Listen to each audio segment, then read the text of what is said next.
17 வயசுல ஒரு கொலை கேஸ்ல கைதாகி சிறுவர் சீர்திருத்த பள்ளிக்கு போயிருக்க வேண்டிய பாலாஜி இப்ப 51 வயதுல கைதாகி புழல் சிறையில அடைக்கப்பட்டிருக்காரு.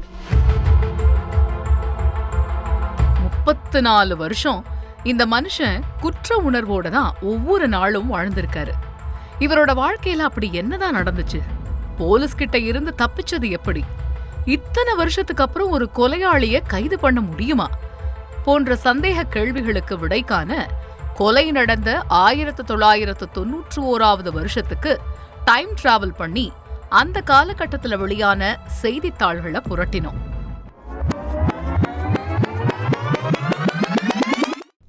1991 உலகின் வல்லரசாய் இருந்த சோவியத் யூனியன் கலைக்கப்பட்டது. இந்திய பிரதமர் நரசிம்மராவ் ஒன்றிய அரசின் புதிய பொருளாதார கொள்கையை அறிமுகப்படுத்தியிருந்தார். தமிழகத்தோட முதலமைச்சரா ஜெயலலிதா முதல் முறையா பதவி ஏத்துக்கிட்டாங்க. தமிழ் சினிமால ரஜினிகாந்தோட தளபதியும் கமல்ஹாசனோட குணாவும் ஒன்னா ரிலீஸ் ஆச்சு. இப்படி வரலாற்று முக்கியத்துவம் வாய்ந்த பல செய்திகள் இடம்பெற்றிருந்த அதே வருஷத்துலதான் பாலாஜியும் அவரோட அக்காவும் சேர்ந்து ஒருத்தரை கொலை பண்ண சம்பவமும் நடந்துச்சு. 1991 பிப்ரவரி 16 மெட்ராஸுக்கு மிக அருகாமையில் இருந்த ஆவடியில தான் அந்த கொலை சம்பவம் நடந்திருக்கு. கொலை செய்யப்பட்டவரோட பேரு ரஞ்சித் சிங் ராணா.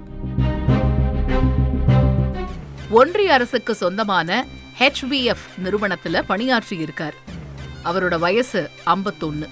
உத்தரப்பிரதேசத்துல ராணாவுக்கு மனைவி பிள்ளைகள்னு ஒரு குடும்பம் இருந்திருக்கு.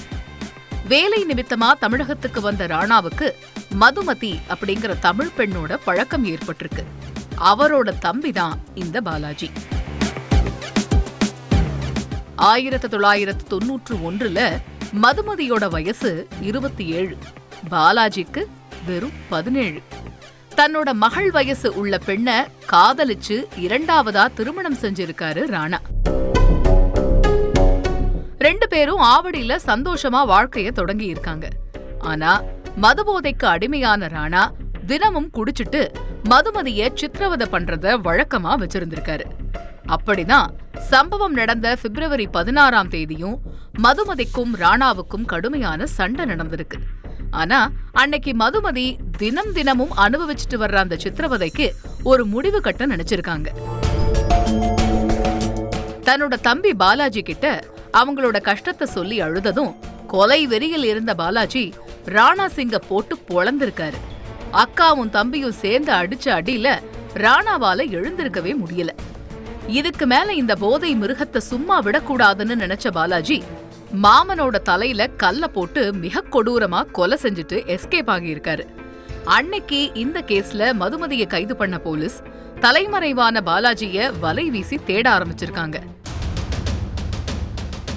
மெட்ராஸ்ல இருந்து ரயில் ஏறி வட மாநிலத்துக்கு போன பாலாஜி அங்க அவரோட புது வாழ்க்கைய தொடங்கி இருக்காரு. மும்பை, டெல்லி, கொல்கத்தான்னு மனம் போன போக்குல பயணிச்ச பாலாஜி அங்கேயே தொழில் கத்துக்கிட்டு வாழ பழகி இருக்காரு. இருந்தாலும் கொலை செஞ்சிட்டோமே அப்படிங்கிற குற்ற உணர்வு அவர் அடிக்கடி உறுத்திக்கிட்டே இருந்திருக்கு. பல வருடங்களுக்கு பிறகு மதுமதியும் கொலை கேஸ்ல இருந்து தண்டனை அனுபவிச்சு வெளியே வந்திருக்காங்க. அக்காவை பார்க்கணும், பாசமா பேசணும் என்ற எண்ணமெல்லாம் பாலாஜிக்கு இருந்திருக்கு. நேர்ல போனா மாட்டிக்குவோம்னு பயந்து கடுதாசி மூலமா அக்காவை நலம் விசாரிச்சிருக்காரு. ஆனா அந்த லெட்டர் எங்கிருந்து வருதுன்னு யாருக்கும் தெரியாது. அப்படியே அதுல ஒரு ஃப்ரம் அட்ரஸ் இருந்தாலும் அது பெரும்பாலும் ஃபேக்கான முகவரியா தான் இருந்திருக்கு.